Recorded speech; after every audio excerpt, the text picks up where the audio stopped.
حسبي ربي جل الله ما في قلبي غير الله نور محمد صلى الله لا إله إلا الله حسبي ربي جل الله ما في. محمد عبد الکریم صاحب نے ایک سوال پوچھا کہ نماز قصر کے احکام کیا ہیں، یعنی مسافر کی نماز کے احکام بیان فرمائیں۔ محمد عبد الکریم صاحب قصر نماز کے بارے میں ارشاد باری تعالی ہے، وَإِذَا ضَرَبْتُمْ فِي الْأَرْضِ فَلَيْسَ عَلَيْكُمْ جُنَاحٌ أَن تَقْصُرُوا مِنَ الصَّلَاةِ إِنْ خِفْتُمْ أَن يَفْتِنَكُمُ الَّذِينَ كَفَرُوا إِنَّ الْكَافِرِينَ كَانُوا لَكُمْ عَدُوًّا مُبِينًا۔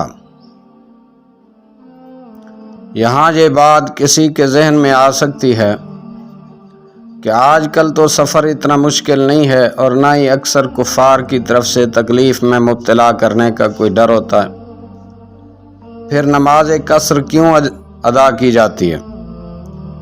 اس کا جواب حدیث پاک کے اندر خود مذکور ہے، ان جعل ابن امیہ قال قلت لعمر بن الخطاب ليس عليكم جناح ان تقصروا من الصلاة ان خفتم ان يفتنكم الذين كفروا فقد امن الناس فقال عجبت مما عجبت منه فسألت رسول الله عن ذلك فقال صدقة تصدق الله بها عليكم فاقبلوا صدقته۔ حضرت یعلا بن امیہ رضی اللہ عنہ کہتے ہیں کہ میں نے حضرت عمر بن الخطاب رضی اللہ تعالیٰ عنہ سے دریافت کیا کہ اللہ تعالیٰ تو فرماتا ہے، اور جب تم زمین میں سفر کرو تو تم پر کوئی گناہ نہیں کہ تم نماز میں قصر کرو، یعنی 4 رکعت فرض کی جگہ 2 پڑھو، اگر تمہیں اندیشہ ہے کہ کافر تمہیں تکلیف میں مبتلا کر دیں گے۔ حضرت عمر رضی اللہ تعالیٰ عنہ نے فرمایا، مجھے بھی اس بات پر تعجب ہوا تھا، میں نے حضور نبی اکرم صلی اللہ علیہ وآلہ وسلم سے پوچھا تو آپ صلی اللہ علیہ وسلم نے فرمایا، اللہ تعالیٰ نے سفر میں تخفیف نماز کا صدقہ کیا ہے، لہٰذا اللہ تعالیٰ کے اس صدقے کو قبول کرو۔ صحیح مسلم کے اندر بھی یہ حدیث پاک مذکور ہے، مسند امام احمد بن حنبل کے اندر بھی، اور ابی داؤد السنن کے اندر بھی، ترمذی السنن کے اندر بھی، ابن ماجہ السنن کے اندر بھی یہ حدیث پاک مذکور ہے۔ مقدار مسافت، قصر نماز کے لیے سفر شرعی کی مقدار کا جاننا بہت ضروری ہے۔ فقہائے کرام کے نزدیک وہ سفر جس میں نماز قصر کرنا واجب ہے، اس کی مقدار متوسط چال کے اعتبار سے 3 دن کی مسافت ہے، جو کہ انسان یا اونٹ وغیرہ کی چال کے اعتبار سے ہے، اور پورا دن بھی نہ چلے بلکہ صبح سے دوپہر تک چلے پھر پڑاؤ ڈال لے۔ موجودہ دور میں فقہاء کرام نے اس کی مسافت کا اندازہ کر کے 48 میل مقرر کی ہے، جو کہ کلومیٹر کے حساب سے تقریباً 78 کلومیٹر بنتی ہے۔ اب یہ 48 میل یا تقریباً 77-78 کلومیٹر معتبر ہے۔ اگر کوئی موٹر سائیکل، گاڑی یا جہاز وغیرہ پر بہت کم وقت میں یہ سفر طے کر لے تو اس کا بھی حکم وہی ہے، یعنی وہ مسافر ہے۔ فقہائے احناف سفر شرعی کی مقدار کا تعین کرنے میں استدلال مختلف متعدد احادیث صحیحہ سے کرتے ہیں۔ عن ابن عمر رضی اللہ عنہما ان النبی صلی اللہ علیہ وآلہ وسلم قال لا تسافر المرأة 3 ایام الا مع ذی محرم۔ حضرت ابن عمر رضی اللہ تعالیٰ عنہما سے روایت ہے کہ نبی اکرم صلی اللہ علیہ وآلہ وسلم نے فرمایا، کوئی عورت 3 دن کا سفر نہ کرے مگر اپنے محرم کے ساتھ۔ موضوع پر مسح کرنے والی حدیث مبارکہ سے بھی سفر شرعی 3 دن ہی ثابت ہے۔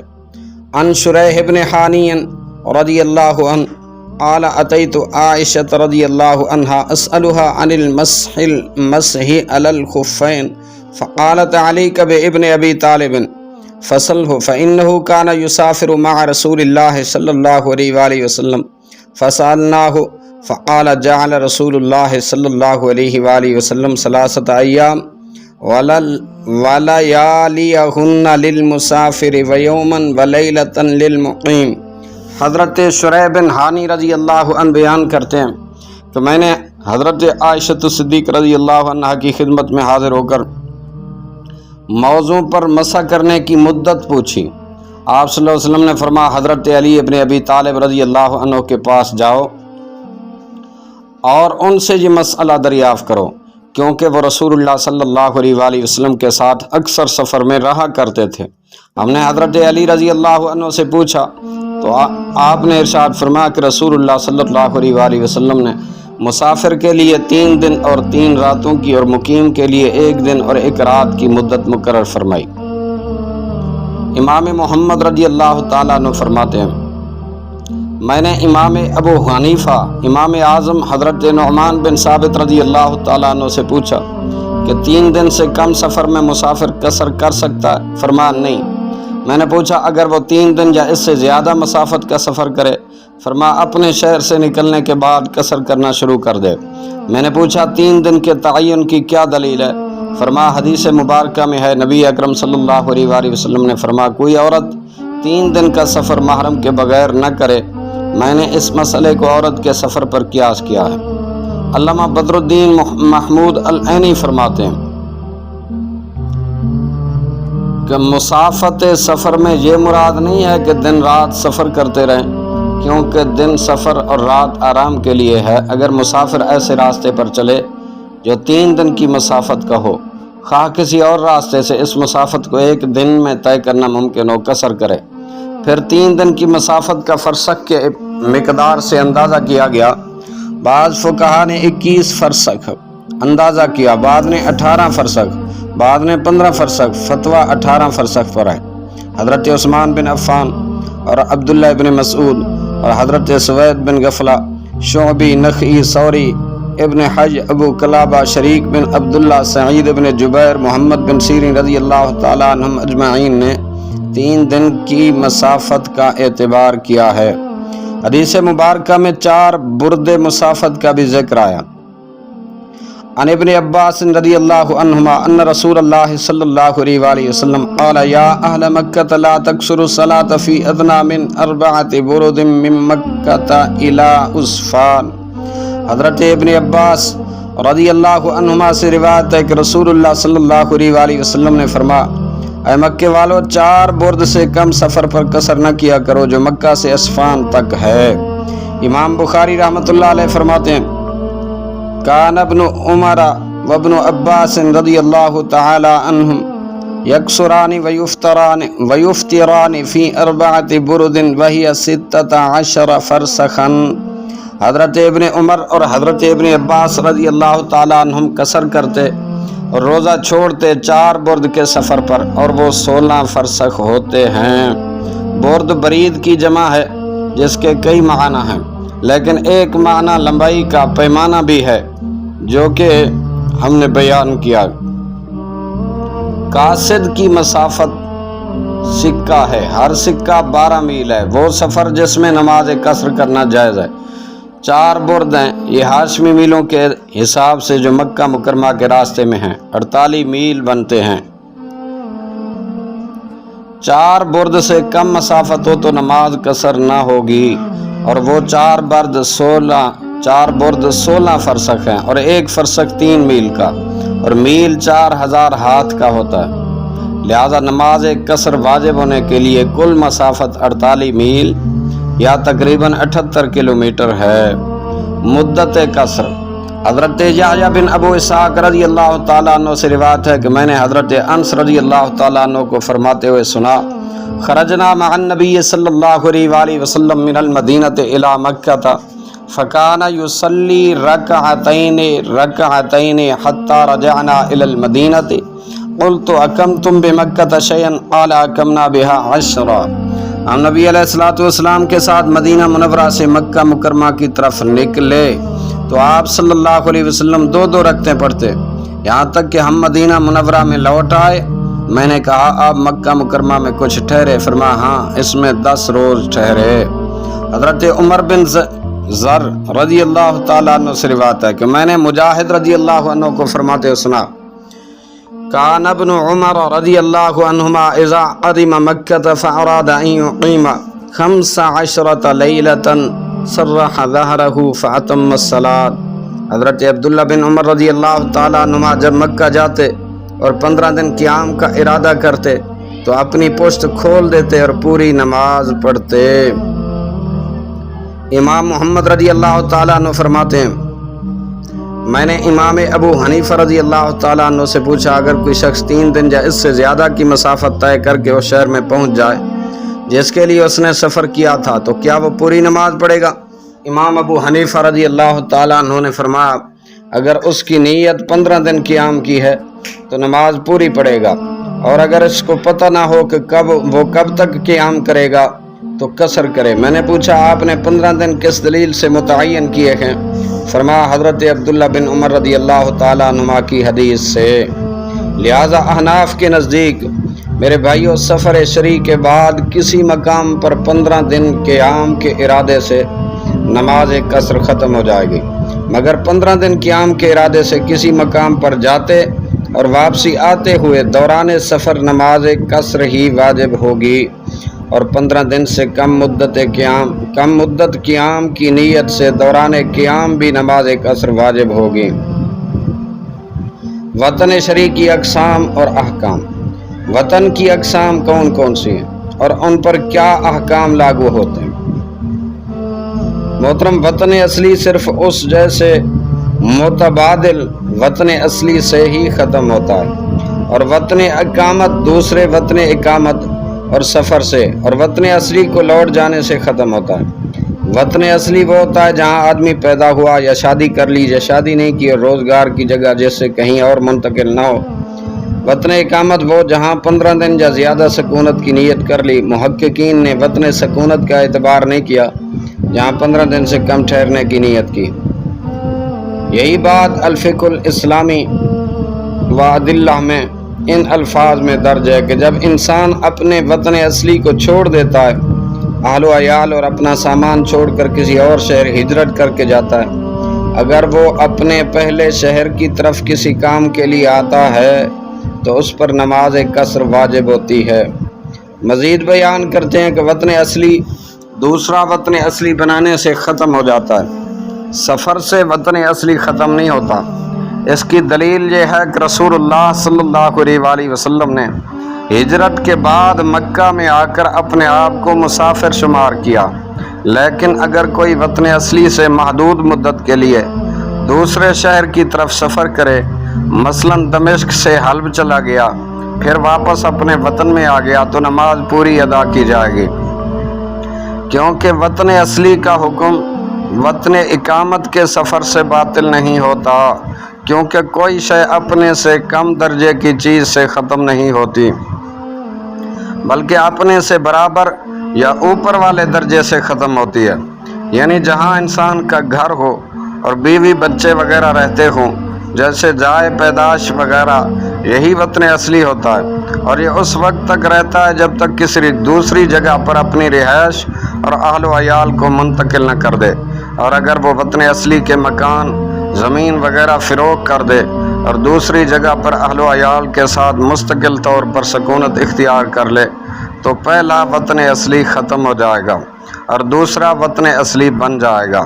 اس صورت میں پہلے وطن اصلی کی طرف کبھی جانا ہو تو آدمی مسافر ہی رہے گا، جیسے کسی اور علاقے کی طرف سفر پر جائے، جب تک 15 دن ٹھہرنے کی نیت نہ کرے مسافر رہے گا اور نماز قصر کرے گا، چونکہ دوسرا وطن اس کے لیے وطن اصلی ہے، اس لیے جب واپس گھر آئے گا تو سفر اور قصر ختم ہو جائے گا۔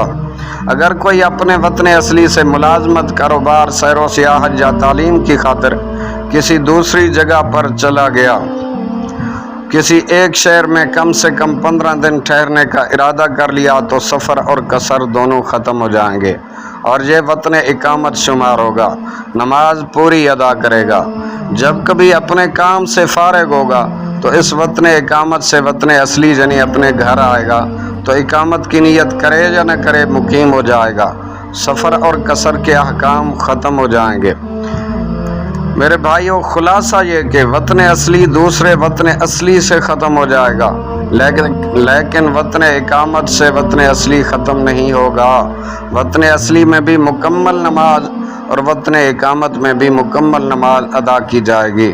ہاں، وطن اقامت دوسرے وطن اقامت یا وطن اصلی سے ختم ہو جاتا ہے، چاہے یہ صورت ملازمین کو پیش آئے، سیر و سیاحت والوں کو پیش آئے، تاجروں کو پیش آئے، طالب علموں کو پیش آئے یا کسی اور کو پیش آئے۔ اب آخر میں نماز قصر ادا کرنے کا طریقہ سماعت فرما لیں۔ قصر کی اجازت صرف فرائض میں ہے، جہاں تک بقیہ نماز کا تعلق ہے اس میں قصر نہیں ہوتی، البتہ اس کی ادائیگی کی دو صورتیں ہیں، یعنی خوف اور رواداری کی حالت میں بقیہ نماز ادا نہیں کی جائے گی، جبکہ حالت امن میں مکمل طور پر ادا کی جائے گی۔ متعدد احادیث مبارکہ میں صراحت کے ساتھ اس بات کا ذکر موجود ہے کہ حضور نبی اکرم صلی اللہ علیہ وآلہ وسلم نے سفر کے دوران بقیہ نماز بھی ادا فرمائی۔ عن ابن عمر رضی اللہ تعالی عنہما قال صلیت مع النبی صلی اللہ علیہ وآلہ وسلم فی الحضر والسفر فصلیت معه فی الحضر الظہر 4 وبعدها رکعتین وصلیت معه فی السفر الظہر رکعتین وبعدها رکعتین والعصر رکعتین ولم يصل بعدها شيئا والمغرب في الحضر والسفر سواء 3 ركعات لا تنقص في الحضر ولا في السفر وهي وتر النهار وبعدها ركعتين۔ حضرت ابن عمر رضی اللہ تعالیٰ عنہما فرماتے ہیں، میں نے نبی علیہ الصلوۃ والسلام کے ساتھ سفر و حضر میں نماز پڑھی ہے۔ حضر میں ظہر کی نماز 4 رکعتیں پڑھیں، پھر 2 یعنی 2 سنتیں، سفر میں 2 رکعتیں پڑھیں اور پھر 2 عصر کی 2 رکعتیں پڑھیں، اس کے بعد کچھ نہ پڑھا۔ مغرب کی نماز سفر و حضر میں 3 رکعت پڑھیں، سفر و حضر میں دن میں کوئی کمی نہ کی۔ یہ مغرب کے 3 فرائض دن کے گویا وتر ہیں، اس کے بعد 2 رکعتیں ادا فرمائیں۔ ترمذی شریف کے اندر یہ حدیث پاک موجود ہے۔ ایک دوسری حدیث مبارکہ ہے، عن البراء بن عازب الانصاری رضی اللہ عنہ قال صحبت رسول اللہ صلی اللہ علیہ وآلہ وسلم 18 سفرا فما رأيته ترك ركعتين اذا زاغت الشمس قبل الظہر۔ حضرت براء بن عازب انصاری رضی اللہ تعالیٰ عنہ فرماتے ہیں، میں نے 18 سفروں میں نبی علیہ الصلوۃ والسلام کی صحبت کا شرف حاصل کیا، لیکن میں نے کبھی نہیں دیکھا کہ آپ صلی اللہ علیہ وسلم نے سورج ڈھلنے کے بعد ظہر سے پہلے 2 رکعتوں کو ترک کیا ہو۔ ان احادیث مبارکہ کے ساتھ ساتھ ہمیں ایسی احادیث بھی ملتی ہیں جن میں ذکر ہے کہ حضور سفر کے دوران فقط 2 رکعت فرض ادا کرتے، یعنی صرف فرائض میں قصر کرتے تھے، بقیہ نماز ادا نہ فرماتے۔ حضرت حفص بن عاصم رضی اللہ عنہ بیان کرتے ہیں کہ میں سفر مکہ میں حضرت عبداللہ بن عمر رضی اللہ تعالیٰ عنہ کے ہمراہ تھا، انہوں نے ہمیں 2 رکعت ظہر پڑھائی، پھر وہ اور ہم اپنی قیام گاہ پر آ کر بیٹھ گئے۔ اچانک حضرت عبداللہ بن عمر رضی اللہ تعالیٰ عنہما نے دیکھا لوگ نماز پڑھ رہے ہیں، پوچھا یہ لوگ کیا کر رہے ہیں؟ میں نے کہا یہ سنتیں پڑھ رہے ہیں۔ آپ رضی اللہ تعالیٰ عنہ نے ارشاد فرمایا، لو کنت مسبحا لاتممت صلاتی یا ابن اخی انی صحبت رسول اللہ صلی اللہ علیہ وآلہ وسلم فی السفر فلم یزد علی رکعتین حتی عبدہ اللہ وصحبت ابا بکر فلم یزد علی رکعتین حتی عبدہ اللہ وصحبت عمر فلم یزد علی رکعتین حتی عبدہ اللہ ثم صحبت عثمان فلم یزد علی رکعتین حتی عبدہ اللہ وقد کان اللہ لقد کان لکم فی رسول اللہ اسوۃ حسنہ۔ اگر میں سنتیں پڑھتا تو فرض نماز پوری 4 رکعت نہ پڑھ لیتا۔ اے بھتیجے، میں سفر میں حضور نبی اکرم صلی اللہ علیہ وسلم کے ہمراہ رہا ہوں، آپ صلی اللہ علیہ وسلم نے تا حیات سفر میں 2 رکعت سے زیادہ نہیں پڑھیں۔ میں حضرت ابو بکر رضی اللہ عنہ کے ہمراہ بھی رہا، انہوں نے بھی تا حیات سفر میں 2 رکعت سے زیادہ نہیں پڑھیں۔ میں حضرت عمر رضی اللہ تعالیٰ عنہ کے ہمراہ بھی رہا، انہوں نے بھی تا حیات سفر میں 2 رکعت سے زیادہ نہیں پڑھی۔ میں حضرت عثمان رضی اللہ تعالیٰ عنہ کے ساتھ بھی رہا ہوں، انہوں نے بھی سفر میں 2 رکعت سے زیادہ نہیں پڑھی۔ اور اللہ تعالیٰ فرماتا ہے رسول اللہ صلی اللہ علیہ وآلہ وسلم کی زندگی تمہارے لیے بہترین نمونہ عمل ہے۔ یہ مذکورہ حدیث صحیح مسلم کے اندر بھی موجود ہے، مسند امام احمد بن حنبل کے اندر بھی موجود ہے، اور سنن ابی داؤد کے اندر بھی یہ حدیث پاک موجود ہے۔ حضرت یحییٰ بن ابو اسحاق رضی اللہ تعالیٰ عنہ سے روایت ہے کہ میں نے حضرت انس رضی اللہ تعالیٰ عنہ کو فرماتے ہوئے سنا، خرجنا مع النبی صلی اللہ علیہ وآلہ وسلم من المدینہ الی مکہ فکان یصلی رکعتین حتی رجعنا الی المدینہ قلت اکمتم بمکہ شیئا قال اکمنا بها 10۔ ہم نبی علیہ السلام کے ساتھ مدینہ منورہ سے مکہ مکرمہ کی طرف نکلے تو آپ صلی اللہ علیہ وسلم 2 رکعتیں پڑھتے تھے، یہاں تک کہ ہم مدینہ منورہ میں لوٹ آئے۔ میں نے کہا آپ مکہ مکرمہ میں کچھ ٹھہرے؟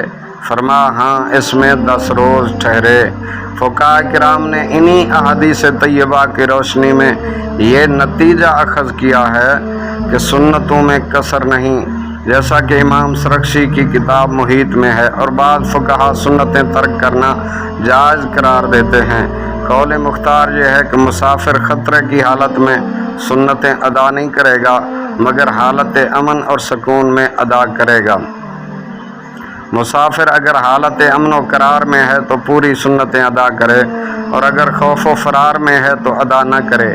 یہی قول مختار ہے کہ اس نے عذر سے ادا نہیں کی، لہذا مسافر 4 رکعت فرائض میں سے 2 ادا کرے گا، اور 2 یا 3 فرائض اور وتر میں قصر نہیں ہے، اور سنن و نوافل بآسانی ادا کر سکتا ہو تو کر لے، باعث اجر و ثواب ہے۔ نماز قصر کے کچھ متفرق مسائل بھی ہیں کہ جو شخص سفر شرعی کے ارادے سے شہر کی حدود سے نکل جائے گا اس کے لیے قصر ثابت ہو جائے گی، اور واپس لوٹے گا تو شہر کی حدود میں داخل ہوتے ہی اس پر پوری نماز ادا کرنا لازم ہوگی۔ اگر کسی شخص کا ارادہ 15 دن سے کم ٹھہرنے کا ہو اور وہ 15 دن سے زیادہ ٹھہر جائے تو مسافر ہی ہوگا، قصر واجب ہوگی۔ اگر بالکل ٹھہرنے کا ارادہ نہ ہو، بلا ارادہ کئی ماہ بھی ٹھہر جائے تو قصر ہی کرے گا۔ مثلاً یہ ارادہ کرتا ہے شام کو چلا جاؤں گا یا صبح چلا جاؤں گا، لیکن دن زیادہ گزر جاتے ہیں تو وہ مسافر ہی ہوگا۔ اگر 15 دن سے زیادہ ٹھہرنے کی نیت کرے مگر وہ مقام ٹھہرنے کا نہ ہو، مثلاً دریا یا جنگل ہو، پھر بھی قصر واجب ہے۔ اگر 15 دن سے زیادہ ٹھہرنے کا ارادہ ہو مگر 2 جگہ پر، اور ان میں اتنا فاصلہ ہو کہ ایک جگہ کی اذان دوسری جگہ نہیں سنائی دیتی، تو پھر بھی قصر واجب ہے۔ مثلاً 20 دن ٹھہرنے کا ارادہ کرتا ہے مدینہ منورہ میں اور قباء میں، اور 10 دن مدینہ منورہ میں اور 10 دن قباء میں۔ ہاں اگر دن کو مختلف جگہ پھرتا ہے، رات کو ایک جگہ ہی رہتا ہے مثلاً مدینہ منورہ میں، تو پھر نیت اقامت معتبر ہوگی اور پوری نماز پڑھے گا، قصر جائز نہیں ہوگی، اور اقامت میں اعتبار رات کا ہوتا ہے۔ مقیم مسافر کی اقتداء کر سکتا ہے، چاہے نماز ادا ہو یا کہ قضا ہو۔ امام مسافر 2 رکعت پر سلام پھیر دے گا اور مقتدی کھڑا ہو کر اپنی نماز پوری کرے گا۔ مسافر صرف ادا نماز میں مقیم کی اقتداء کر سکتا ہے، کیونکہ وقتی نماز یعنی ادا امام کے پیچھے پڑھنے سے امام کی متابعت میں پوری لازم ہوگی، لیکن قضا میں مسافر کی اقتداء نہیں کر سکتا، کیونکہ اب اس کی 2 رکعات متعین ہو چکی ہیں۔ اب اگر وہ مقیم کی اقتداء کرے گا تو اس کے لیے قعدہ اولیٰ فرض ہوگا اور امام کے حق میں واجب ہوگا، تو قاعدے کے اعتبار سے فرض پڑھنے والے کی نماز نفل پڑھنے والے کے پیچھے ہوئی، جو کہ جائز نہیں ہے۔ واللہ ورسولہ اعلم بالصواب۔